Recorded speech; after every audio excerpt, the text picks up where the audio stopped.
साची बात चैनल में आप सभी का स्वागत है। साची बात परिवार के सभी सदस्यों की ओर से आप सभी को स्वतंत्रता दिवस की हार्दिक शुभकामनाएं। हालांकि स्वतंत्रता दिवस के बारे में मोटे तौर पर तो सब जानते हैं, पर कुछ ऐसी बातें भी हैं जिनके बारे में शायद अभी तक आपने नहीं सुना होगा। तो वीडियो को बिना स्किप किए अंत तक जरूर देखें और यदि आप हमारे चैनल पर नए हैं तो चैनल को सब्सक्राइब कर लें और बेल आइकन को प्रेस करें ताकि चैनल की सभी नोटिफिकेशन सबसे पहले आप तक पहुंच सके। तो चलिए वीडियो की शुरुआत करते हैं।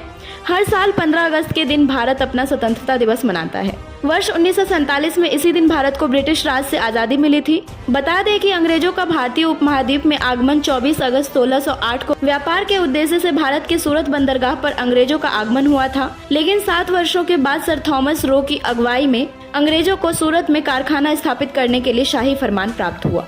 भारत में अंग्रेजी राज की औपचारिकता शुरुआत सन 1757 में प्लासी युद्ध के पश्चात मानी जाती है, जब बंगाल के नवाब अपने क्षेत्र को अंग्रेजों को समर्पित कर दिया था। इसके पश्चात एक व्यापारिक कंपनी धीरे धीरे राजनीतिक शक्ति में बदलती गई, जिसने बाद में भारत में शासन किया। इस लिहाज से देखा जाए तो भारत में ब्रिटिश शासन कुल 190 साल यानी 1757 से 1947 तक चला। तो सरकार द्वारा उपयोग की जाने वाली प्रणाली के मुताबिक इस वर्ष भारत अपना 77वां स्वतंत्रता दिवस मनाएगा।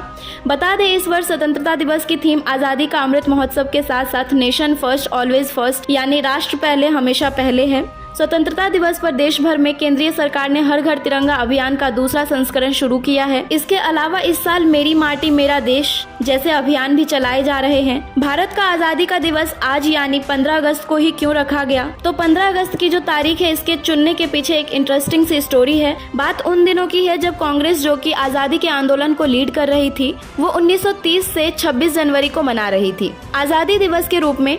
हालांकि आज़ादी मिली नहीं थी, लेकिन एक सांकेतिक तौर पर पूर्ण स्वराज दिवस मनाया जाता था, क्योंकि 26 जनवरी 1930 को लाहौर रिजोल्यूशन ऑफिशियली कांग्रेस के द्वारा पास किया गया था और उस समय कांग्रेस के प्रेसिडेंट थे जवाहरलाल नेहरू। तो पूर्ण स्वराज की डिमांड जो है वो 1930 से चली आ रही थी और उसको हर साल सेलिब्रेट किया जाता था 26 जनवरी को। और लक्ष्य यही था कि कहीं ना कहीं 26 जनवरी को ही पूर्ण स्वराज प्राप्त हो। लेकिन भारत को आज़ादी 15 अगस्त के दिन मिलती है। देखिए, 1947 आते आते ये तो तय हो चुका था कि भारत को आज़ादी मिलेगी। जो ब्रिटेन में द्वितीय विश्व युद्ध के बाद लेबर पार्टी की सरकार आई थी पावर में, उसने इतना तो तय कर लिया था कि भारत को आज़ादी देनी है। कैबिनेट मिशन भी भेज दिया गया था 1946 में। अब बस ये तय करना था कि सत्ता हस्तांतरण किस प्रकार से होगा और कब तक होगा। तो लेबर पार्टी ने और क्लेमेंट एटली, जो कि ब्रिटेन के प्राइम मिनिस्टर हैं, इन्होंने तय किया कि 30 जून 1948 तक भारत के नेताओं को सत्ता हस्तांतरित कर दी जाएगी, यानी कि भारत के नेता भारत की सरकार बनाएंगे और ब्रिटिश पूरा पावर उनके हाथों में सौंपकर यहाँ से चले जाएंगे। सत्ता हस्तांतरण के इस बहुत ही इम्पोर्टेंट कार्य के साथ फरवरी में भारत में एक नए वायसराय लॉर्ड लुई माउंटबेटन को भेजा जाता है, जो कि भारत के अंतिम वायसराय थे। माउंटबेटन ब्रिटेन के राजा के कजन थे, वे उनके भाई लगते थे, परंतु वे एक डेकोरेटेड वॉर हीरो थे। वर्ल्ड वॉर 2 में दक्षिण पूर्व एशिया में जितनी भी नेवीज थी अलाइड पावर्स की, उसको माउंटबेटन ने ही लीड किया था और कई लड़ाइयाँ भी यहाँ पर जापान के खिलाफ जीती थी। इनको 16 महीने का समय दिया गया था, 30 जुलाई 1948 तक उन्हें ये कार्य समाप्त करना था।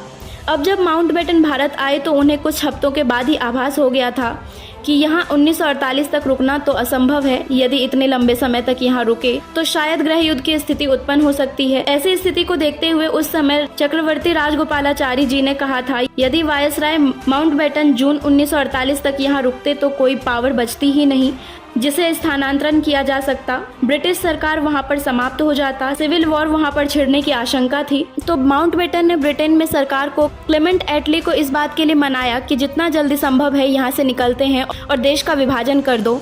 तो जून 1947 में माउंटबेटन ने अपना प्लान रखा, जिसे डिकी वर्ड प्लान भी कहा जाता है। तो इसके तहत यह तय किया गया कि देश का बंटवारा होगा और इसी बंटवारे को अंजाम देने के लिए ब्रिटेन की संसद में एक कानून टेबल किया जाता है, इंडियन इंडिपेंडेंस बिल ऑफ 1947। 4 जुलाई को बिल पेश किया गया और 18 जुलाई को राजा ने इस पर हस्ताक्षर कर दिए और रॉयल एसेंट मिल गई। तो 18 जुलाई को यह तय हो चुका था कि India independence act British India को आज़ादी देगा, लेकिन 2 देशों में बांटकर, भारत और पाकिस्तान। 15 अगस्त की तारीख भी इसी कानून में तय कर दी गई थी। ब्रिटिश सरकार ने माउंटबेटन से पूछा कि आपके अनुसार सत्ता को कब हस्तांतरित करना चाहिए। इस पर उनका कहना था अगस्त या सितंबर तक किया जा सकता है और यदि आपको कोई स्थायी तारीख चाहिए तो 15 अगस्त तय करते हैं, क्योंकि इसी दिन 1945 में 2 साल पूर्व जापान ने वर्ल्ड वॉर 2 के दौरान सरेंडर किया था और इसी दिन द्वितीय विश्व युद्ध समाप्त हुआ था। परंतु यहाँ भी एक फैक्ट है, जापान ने हिरोशिमा और नागासाकी पर बम गिराए जाने के बाद 15 अगस्त को केवल अनाउंस किया था कि वह अपने आप को सरेंडर करेंगे, परंतु ऑफिशियली सरेंडर उन्होंने 2 सितंबर को किया था। क्योंकि ये सरेंडर अलाइड कंट्रीज के दक्षिण पूर्व एशिया कमान के अधीन हुआ था, जिसके लीडर माउंटबेटन थे, इसलिए ये तारीख माउंटबेटन के लिए बेहद खास थी। बता दें कि 15 अगस्त को भारत और पाकिस्तान दोनों को आज़ादी मिली थी और 1947 में पाकिस्तान ने भी इसी दिन अपनी आज़ादी का जश्न मनाया था। अगले वर्ष यानी 1948 में इन्होंने अपना आज़ादी का दिन एक दिन पहले यानी 14 अगस्त को शिफ्ट कर दिया। पुनः आप सभी को साचीवाद परिवार के सभी सदस्यों की ओर से स्वतंत्रता दिवस की हार्दिक शुभकामनाएं। जल्द मिलते हैं अगली वीडियो में, तब तक के लिए नमस्कार।